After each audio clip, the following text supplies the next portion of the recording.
Everyone, কি খবৰ সকলোৰে? আশা কৰোঁ সকলো ভালে আছে। বহু দিন হ'ল ব্লগ বনোৱা নাই আৰু বহুত দিন হ'ল মই ছবি আঁকা নাই। সেয়ে আজি সময় পাওঁতে ভাবিছোঁ ছবি আঁকো। ভিডিঅ'টো শেষলৈকে চাব আৰু কি ছবি আঁকিব আহকচোন ভিডিঅ'টো ষ্টাৰ্ট কৰোঁ। 4খন ৰাউণ্ড কেনভাছ ফ্লিপকাৰ্টৰ পৰা কিনিছিলোঁ। এনেকুৱা ৰাউণ্ড কেনভাছত মই প্ৰথমবাৰৰ বাবে আঁকিবলৈ গৈ আছোঁ। যিয়েই নহওক কেনভাছ মানে কেনভাছেই।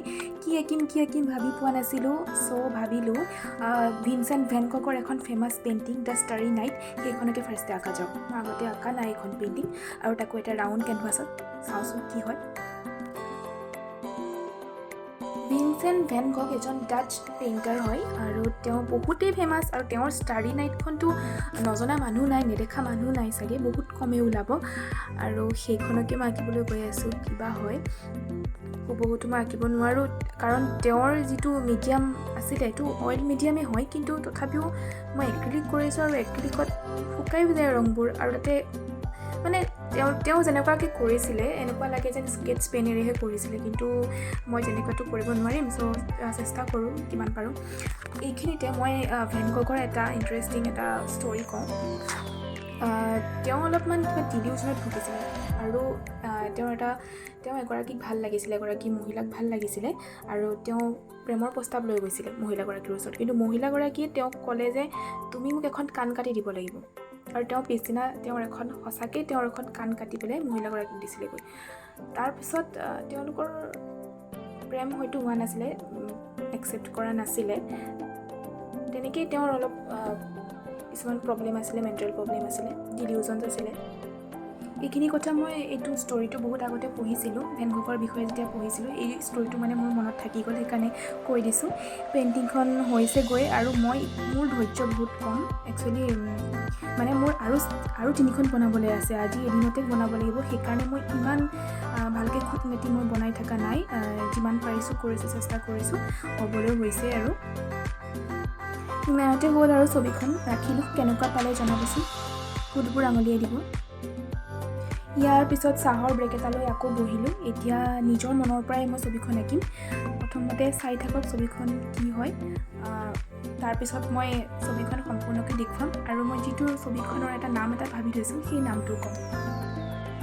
ছবি আঁকিলে সঁচাই এটা ৰিফ্ৰেছমেণ্ট পোৱা যায়। গতানুগতিক কামবোৰৰ পৰা অলপমান আঁতৰি এনেকৈ ছবি আঁকিলে বা নিজৰ ভাল লগা কামবোৰ কৰিলে তাৰপিছত আকৌ বাকী কামবোৰ কৰিবলৈ মানে এটা নতুনকৈ এটা প্ৰেৰণা পোৱা যায়।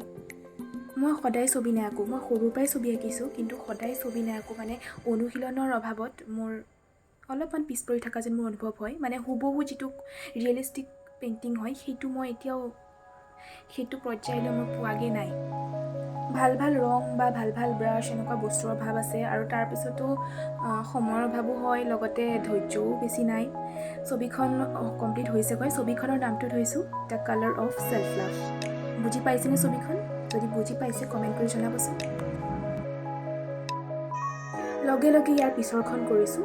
পিছৰখন মানে একেবাৰে সৰুখন কৰিছোঁ। ধৰিব পাৰিছেনে কি হয়? গেছ কৰকচোন কি আঁকিম।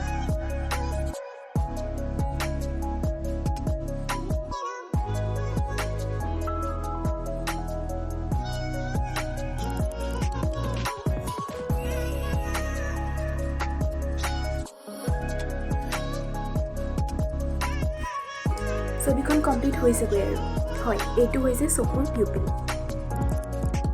মানে চকুৰ মণি।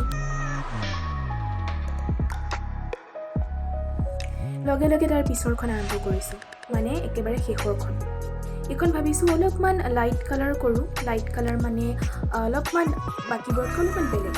ভাবিছোঁ অলপ ফুলৰ নিচিনা কিবা কৰোঁ, অলপমান কোমল বস্তু যেনে ফুল।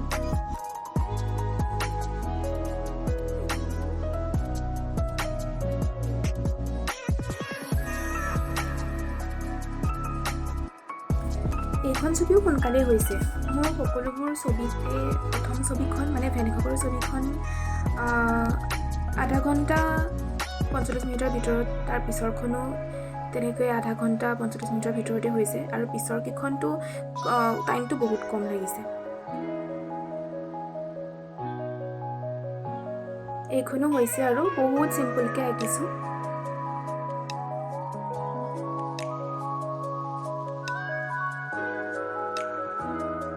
এয়া গোটেই শাড়ীখন চাওকচোন কেনেকুৱা হৈছে।